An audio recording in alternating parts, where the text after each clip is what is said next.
What is an accounting period? An accounting period is an established range of time during which accounting functions are performed, aggregated, and analyzed, including a calendar year or fiscal year. The accounting period is useful in investing because potential shareholders analyze a company's performance through its financial statements that are based on a fixed accounting period. There are typically multiple accounting periods currently active at any given point in time. For example, an entity may be closing the financial records for the month of June. This indicates the accounting period as the month, June, although the entity may also wish to aggregate accounting data by quarter, April through June, half January through June, and an entire calendar year. A calendar year with respect to accounting periods indicates an entity begins aggregating accounting records on the first day of January and subsequently stops the accumulation of data on the last day of December. This annual accounting period imitates a basic 12-month calendar period. An entity may also elect to report financial data through the use of a fiscal year. A fiscal year arbitrarily sets the beginning of the accounting period to any date, and financial data is accumulated for 1 year from this date. For example, a fiscal year starting April 1st would end on March 31st of the following year.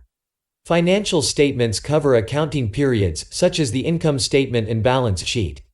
The income statement lays out the accounting period in the header, such as for the year ended December 31, 2019. Meanwhile, balance sheets cover a point in time, i.e. the end of the accounting period.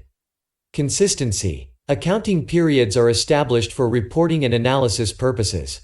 In theory, an entity wishes to experience consistency and growth across accounting periods to display stability and an outlook of long-term profitability. The method of accounting that supports this theory is the accrual method of accounting. The accrual method of accounting requires an accounting entry to be made when an economic event occurs regardless of the timing of the cash element in the event. For example, the accrual method of accounting requires the depreciation of a fixed asset over the life of the asset. This recognition of an expense over numerous accounting periods enables relative comparability across this period as opposed to a complete reporting of expenses when the item was paid for.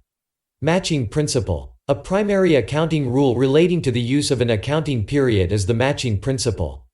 The matching principle requires that expenses are reported in the accounting period in which the expense was incurred, and all associated revenue earned as a result of that expense is reported in the same accounting period. For example, the period for which the cost of goods sold is reported will be the same period in which the revenue is reported for the same goods. The matching principle dictates that financial data reported in one accounting period should be as complete as possible, and all financial data should not be spread across multiple accounting periods. Thanks.